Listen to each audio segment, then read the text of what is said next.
Olá, galera da Adrenalina, tudo jóia com vocês? Vamos então dar continuidade aqui ao tema que eu comecei há 2 semanas atrás, falando um pouquinho sobre os hábitos que os intérpretes devem ter, né? E hoje vou dar mais algumas dicas de hábitos interessantes que vocês devem desenvolver ou já ter adquirido aí na vida e trazido para a cabine.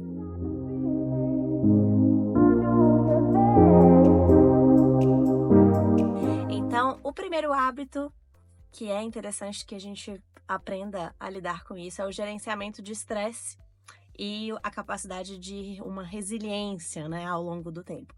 Isso é muito importante porque a gente vai ter que lidar com situações de alto nível de estresse, inclusive o nome, galera da adrenalina, que aqui eu tô usando a camiseta institucional da galera da adrenalina que a gente usou, inclusive, no último estágio supervisionado presencial do Poliglotar, e desde então a gente agora tem criado camisetas institucionais para o curso do Interpreters Academy e do Galera da Adrenalina.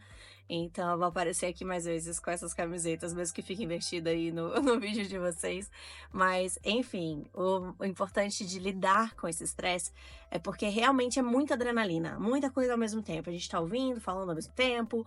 Às vezes tem uma pressão psicológica ali da plateia que fica olhando pra você, olhando pra trás, né? Pra ver se você tá respirando no microfone ou você tá falando alto demais. E aí tá vazando da sua cabine e as pessoas da plateia ali podem ficar incomodadas e olhando pra trás, e aí isso te deixa mais estressada, e às vezes você fala mais alto ainda, ou o seu colega percebe que você tá muito compenetrado ali, sem perceber que você tá falando alto, e aí te cutuca e fala, né, menos, por favor, menos agitação, porque a gente pode ficar bastante empolgado, e isso pode gerar um estresse, porque às vezes a gente tá seguindo o flow, e essas interrupções de ver a outra pessoa ali olhando pra gente, ou o seu colega te cutucando, você pode sair do flow e ficar estressado porque você pode perder o raciocínio, perder o fio da meada que você estava ali tendo na hora que você estava interpretando.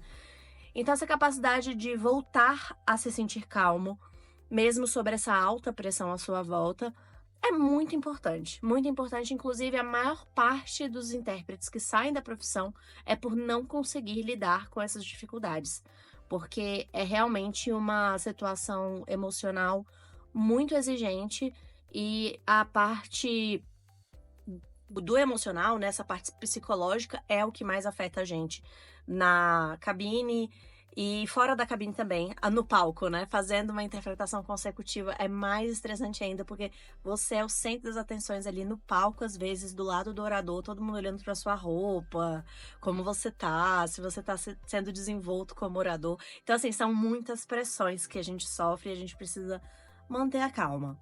Existem técnicas para você conseguir manter essa calma. Obviamente, a mais utilizada por todos os gurus, todos os instrutores de academia, em todos os lugares que a gente passa, toda vez que falam sobre manter a calma, o que que a gente fala? O que que a gente pensa? Vai fora! Respiração. Então, técnicas de respiração. Existem várias técnicas de respiração para a gente manter a respiração baixa e voltar à calma. Então, quando você estiver estressado, respira. Respira, né? Relaxa. Tenta manter a respiração sempre lenta. Se você tiver com uma respiração muito agitada e hiperventilando, volta a tentar respirar mais calmamente.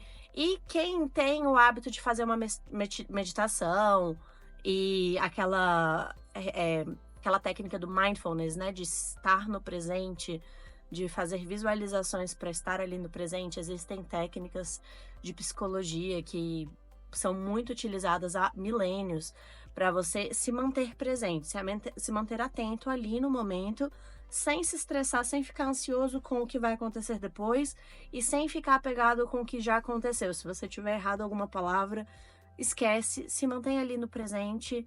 Obviamente, tenta se corrigir, mas sem ficar com aquela pressão de ai meu Deus, pronto, acabou. Não, se você ficar nesse pensamento circular de não vou conseguir, você realmente não vai conseguir. E você vai começar a se embananar em todas as palavras, aí vai ficar cada vez pior, aí que você vai realmente ter uma crise que nem aquela menina do Divertidamente, a esqueci o nome da personagem, mas vocês já devem ter assistido Divertidamente 2, que é justamente uma crise de pânico, uma crise de ansiedade que ela tá passando ali, justamente por não conseguir controlar aquele tanto de emoção que estava acontecendo dentro dela na puberdade. E sempre com esse negócio de ficar se comparando com outras pessoas. Não sou boa o bastante. Não! O que foi que eu fiz? Não! Eu conserto!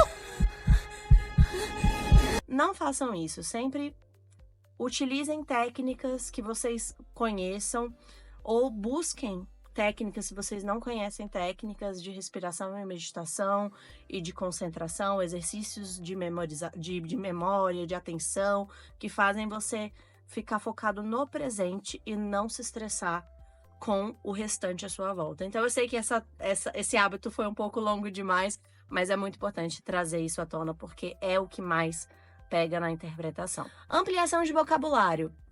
Bom, isso volta para o que a gente já tinha mencionado anteriormente, dessa questão de estudar, de você gostar de ir atrás, de buscar formas de aprender novas palavras.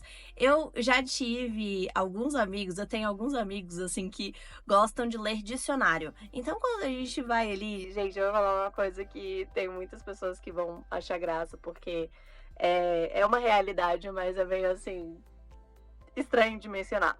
Mas, basicamente, quando você vai ao banheiro, tem muitas pessoas que vão ao banheiro e levam uma revista para ler, ou que ficam lendo a rótulo bula de remédio. Mas um ótimo hábito a se desenvolver é você levar um dicionário, um glossário, para você ficar ali repassando as palavras e aprendendo novos vocabulários. Isso é algo que eu já vi várias pessoas me relatando, pessoas que eu conheço, e que ajuda bastante, com certeza, a fazer palavra cruzada. Existem também vários tipos de exercícios de memorização que têm novos vocabulários.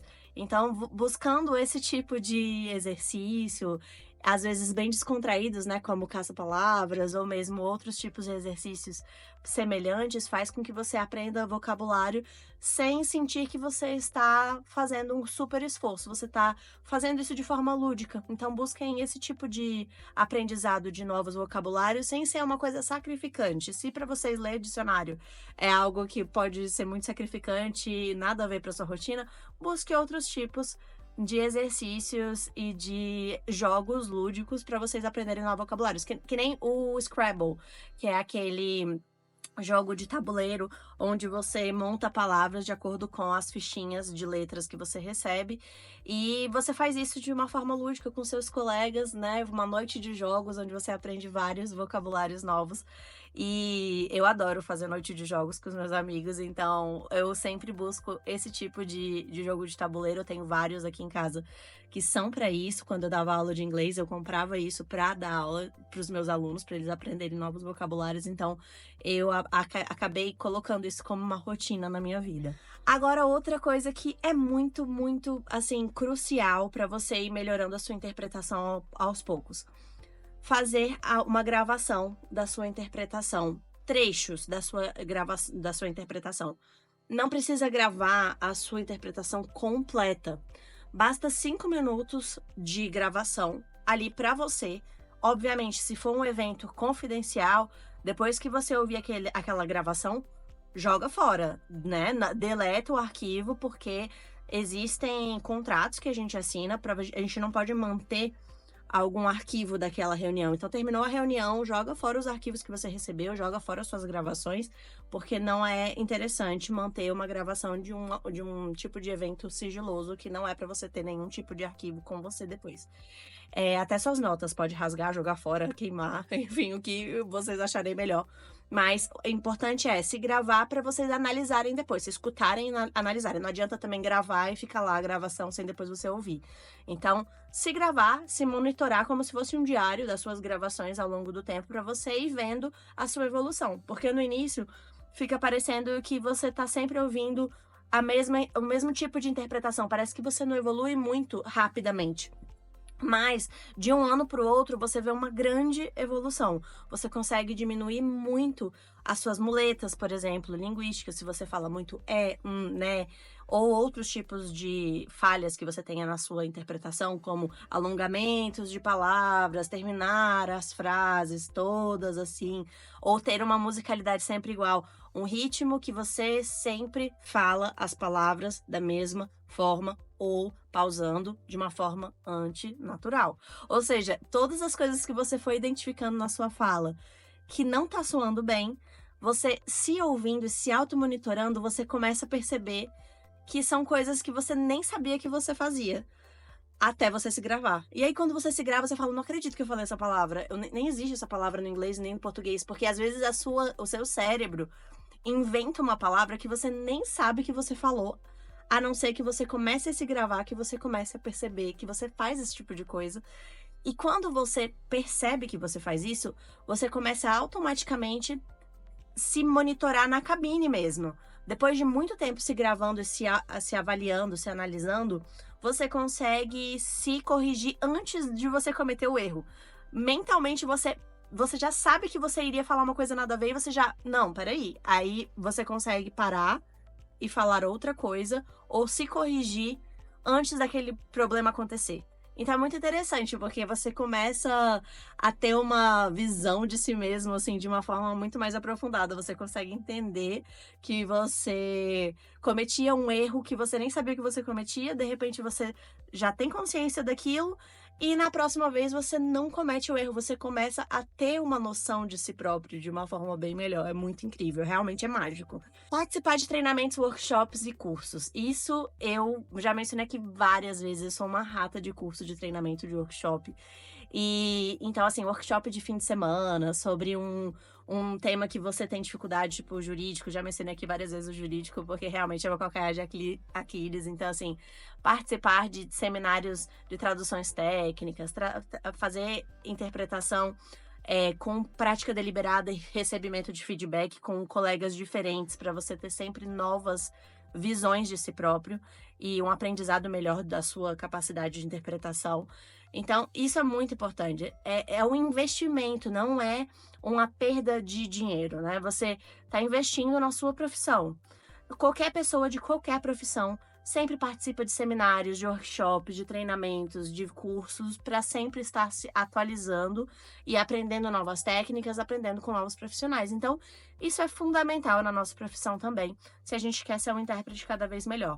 Então, não deixem de participar e buscar oportunidades de treinamento, de aprendizado, porque essas melhores práticas e tecnologias que vão surgindo vão ajudando a gente a ser um profissional melhor cada dia. E isso também está atrelado com a última dica, com o último hábito, que é fazer networking, participar de comunidades.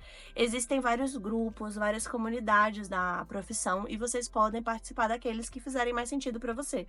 Tem gente que gosta de participar da comunidade do Facebook, tem gente que gosta de participar de grupos do WhatsApp, tem gente que gosta de fazer networking em eventos presenciais, que é o meu caso, e tem gente que gosta de fazer esse networking fazendo cursos e treinamentos e juntando a galera que a gente vai conhecendo nos cursos para fazer essas amizades e aprofundar as nossas relações com as pessoas que a gente tem mais afinidade. Eu espero que vocês tenham gostado. Esse vídeo também era justamente para poder finalizar, fazer a parte 2 dos hábitos a se criar, para você conseguir ter uma base sólida nas habilidades que você vai criando como profissional na interpretação. E aumentar também a sua confiabilidade, a sua reputação nessa carreira que é tão, assim, individual, de certa forma. Porque a gente, mesmo que tenha várias amizades, vários grupos, sempre a gente é um profissional que é a nossa própria empresa. A gente trabalha como autônomo na maior parte das vezes. É muito raro ter um intérprete que trabalhe numa empresa específica e seja um interpreter in-house, mas a maior parte das vezes, a maior parte da comunidade é autônomo. Então a gente precisa lembrar que a gente é o nosso próprio chefe, o nosso próprio funcionário, o nosso próprio tesoureiro, o nosso próprio contador. Então, mesmo que a gente contrate esse serviço separadamente, como eu também tenho isso, eu tenho um designer, tenho um contador, mas querendo ou não, eu tenho que fazer o monitoramento dos meus recebimentos, das minhas saídas, eu tenho que ser o meu tudo, né? Eu sou a minha própria empresa, eu sou a minha eu-presa. Então, a gente precisa pensar que, como que a gente quer que a nossa empresa cresça, a gente precisa crescer também como profissional, porque a gente basicamente faz tudo. Se vocês gostaram desse vídeo, deem uma curtida aqui, me sigam nas redes sociais e também comentem aqui o que vocês acharam, se vocês têm alguma outra dica que eu não tenha mencionado. E se vocês gostaram desse vídeo, compartilhem com seus colegas, ativem os sininhos para os próximos vídeos e até a próxima. Tchauzinho!